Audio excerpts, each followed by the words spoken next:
Hello' ছাত্ৰ ছাত্ৰীসকল, আজি তোমালোকৰ কাৰণে লৈ আহিছোঁ চেপ্টাৰ নম্বৰ 5 অম্ল, ক্ষাৰক আৰু লৱণ। এইটো তোমালোকৰ অনুশীলনী প্ৰশ্ন উত্তৰখিনি আজি আলোচনা কৰিম আমি। তো লগত কিতাপখন ল'বা আৰু চাই যাবা। এতিয়া 1 নম্বৰটো আলোচনা কৰিছোঁ। প্ৰথম, অম্ল আৰু ক্ষাৰকৰ মাজৰ পাৰ্থক্য লিখা। উত্তৰ তোমালোকে দুভাগ কৰি লিখিবা। মই এনেকৈ লিখি দিছোঁ। অম্লৰ সোৱাদ টেঙা, ক্ষাৰকৰ সোৱাদ তিতা। অম্লই নীলা লিটমাছ ৰঙা কৰে, ক্ষাৰকে ৰঙা লিটমাছ নীলা কৰে। 3 নম্বৰ, অম্লত হাইড্ৰজেন আয়ন H+ থাকে, ক্ষাৰকত হাইড্ৰক্সিল আয়ন OH- থাকে। 2 নম্বৰ, খিৰিকী পৰিষ্কাৰকৰ নিচিনা বহুতো ঘৰুৱা বস্তুত এমনিয়া থাকে, ই ৰঙা লিটমাছ নীলা কৰে। ই কি প্ৰকৃতিৰ? উত্তৰটো হ'ব এমনিয়াৰ প্ৰকৃতি হ'ল ক্ষাৰকীয়।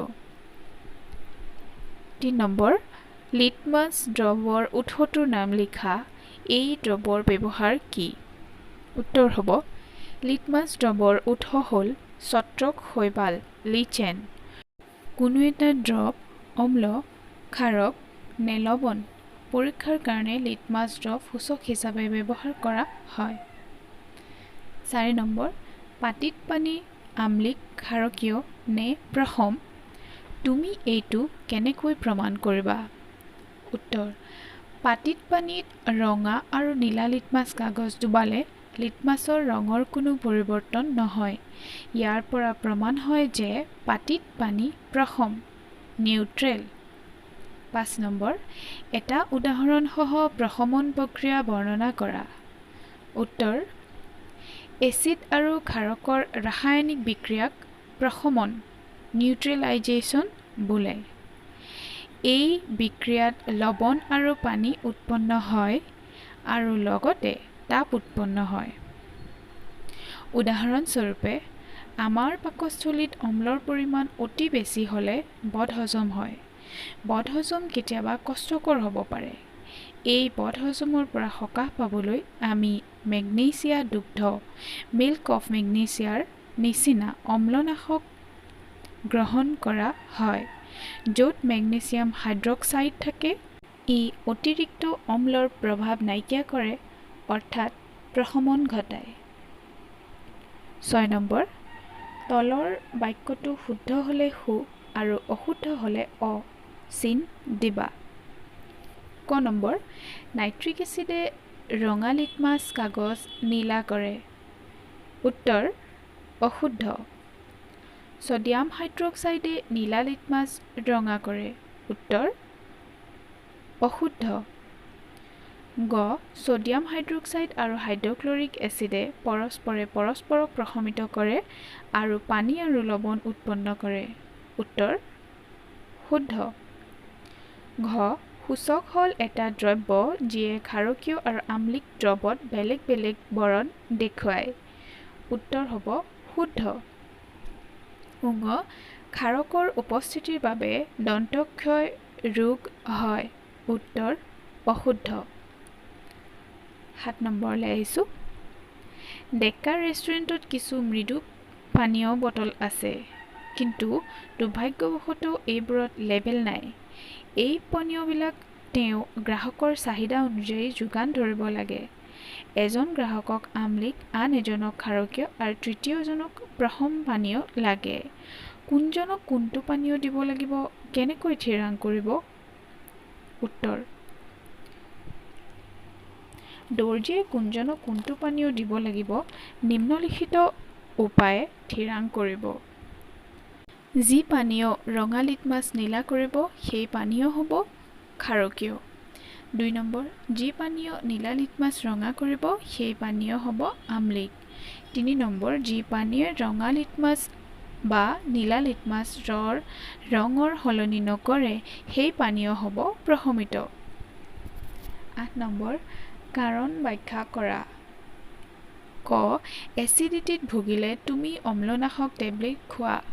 এতিয়া ইয়াৰ কাৰণটো ব্যাখ্যা কৰিব লাগিব। উত্তৰটো হ'ব এচিডিটিত ভুগিলে আমি অম্লনাশক টেবলেট গ্ৰহণ কৰোঁ কাৰণ ই অতিৰিক্ত অম্লৰ প্ৰভাৱ নাইকিয়া কৰে আৰু আমি কষ্টৰ পৰা ৰক্ষা পাওঁ। খ নম্বৰ, পৰুৱাই কামুৰিলে ছালত কেলামাইন ড্ৰপ ঘঁহা হয়। উত্তৰ, পৰুৱাৰ শুঙত ফৰ্মিক এচিড থাকে। পৰুৱাই যেতিয়া কামুৰে তেতিয়া ছালৰ ভিতৰলৈ এই অম্ল সুমুৱাই দিয়ে। কামোৰৰ প্ৰভাৱটো কেলামাইন ড্ৰপ, য'ত জিংক কাৰ্বনেট থাকে, ঘঁহি নাশ কৰিব পাৰি। গ নম্বৰ, কাৰখানাৰ আৱৰ্জনাবোৰ জলাশয়ত পেলোৱাৰ আগতে প্ৰশমিত কৰা হয়। উত্তৰ, বহুতো কাৰখানাৰ আৱৰ্জনাত অম্ল থাকে। যদি এই আৱৰ্জনাসমূহ জলাশয়লৈ বৈ যাব দিয়া হয়, তেনেহ'লে এই অম্লই পানীত থকা মাছ আৰু অন্য জীৱ ধ্বংস কৰে। সেয়েহে কাৰখানাৰ আৱৰ্জনাসমূহ জলাশয়ত পেলোৱাৰ আগতে প্ৰশমিত কৰা হয়। ৯ নম্বৰ, তোমাক ৩টা জুলীয়া পদাৰ্থ দিয়া হৈছে। এটা হাইড্ৰক্লৰিক এচিড, আনটো ছ'ডিয়াম হাইড্ৰক্সাইড আৰু তৃতীয়টো হ'ল চেনিৰ ড্ৰপ। তুমি এইবোৰক কেনেকৈ চিনাক্ত কৰিবা? তোমাক কেৱল হালধিৰ সূচকহে আছে। উত্তৰটো হ'ব, ৩টা পাত্ৰত ৩ ধৰণৰ জুলীয়া পদাৰ্থ দিয়া আছে। এটা হাইড্ৰক্লৰিক এচিড, আনটো ছ'ডিয়াম হাইড্ৰক্সাইড আৰু তৃতীয়টো হ'ল চেনিৰ ড্ৰপ। সূচক হিচাপে হালধিৰ গুড়া দিয়া আছে। এতিয়া প্ৰথম পাত্ৰটোত হালধিৰ গুড়াৰ ড্ৰপ দিয়াত হালধীয়া ৰং নীলা ৰঙলৈ পৰিৱৰ্তন হ'ল। শেষত পাত্ৰটোত থকা জুলীয়া পদাৰ্থ হ'ল হাইড্ৰক্লৰিক এচিড। দ্বিতীয় পাত্ৰত থকা জুলীয়া পদাৰ্থত সূচক হিচাপে হালধিৰ ড্ৰপ দিয়াত জুলীয়া পদাৰ্থৰ ৰং ৰঙা হ'ল। গতিকে দ্বিতীয় পাত্ৰত ছ'ডিয়াম হাইড্ৰক্সাইড আছে। তৃতীয় পাত্ৰত থকা জুলীয়া পদাৰ্থত হালধিৰ ড্ৰপ দিয়া হ'ল আৰু দেখা গ'ল যে জুলীয়া পদাৰ্থৰ ৰঙৰ কোনো পৰিৱৰ্তন হোৱা নাই। তৃতীয় পাত্ৰটোত থকা জুলীয়া ড্ৰপটো হ'ল চেনিৰ ড্ৰপ। ১০ নম্বৰ, এখন নীলা লিটমাছ কাগজ এটা ড্ৰপত ডুবাই দিয়া হ'ল। কাগজখন নীলা হৈয়ে থাকিল। ড্ৰপটোৰ প্ৰকৃতি কেনেকুৱা ব্যাখ্যা কৰা। উত্তৰ, এখন নীলা লিটমাছ কাগজ এটা ড্ৰপত ডুবাই দিয়াৰ পিছত দেখা গ'ল যে কাগজখন নীলা হৈয়ে থাকিল। আমি জানো যে নীলা লিটমাছ কাগজ এচিডৰ ড্ৰপত ডুবালে লিটমাছ কাগজখনৰ ৰং ৰঙা হয়। ইয়াত নীলা লিটমাছ কাগজৰ কোনো ৰঙৰ পৰিৱৰ্তন নহ'ল। সেয়ে ড্ৰপটো হ'ল প্ৰসম। ১১ নম্বৰ, তলৰ বাক্যকেইটা পঢ়ি চোৱা। ক, অম্ল আৰু ক্ষাৰক দুয়োটাই সকলোবোৰ সূচকৰ ৰং সলনি কৰে। খ, যদি এটা সূচকৰ ৰং অম্লত সলনি হয়, তেনেহ'লে ইয়াৰ ৰং ক্ষাৰকত সলনি নহয়। গ, যদি এটা সূচকৰ ৰং ক্ষাৰকত সলনি হয়, তেনেহ'লে ইয়াৰ ৰং অম্লত সলনি নহয়। ঘ, অম্ল আৰু ক্ষাৰকৰ ৰং সলনি হোৱাটো সূচকৰ প্ৰকাৰৰ ওপৰত নিৰ্ভৰ কৰে। উক্তিবোৰ কোনবোৰ শুদ্ধ? উত্তৰটো হ'ব ২ নম্বৰ, ক আৰু ঘ। Thank you so much for watching my video আৰু তোমালোকে 11 নম্বৰৰ এতিয়া লাষ্ট যিটো ক'লোঁ সেইটোৰ বাকী যিকেইটা ভুল আছে সেইকেইটা তোমালোকে শুদ্ধ কৰিবলৈ নিজেই চেষ্টা কৰিবা। Thank you.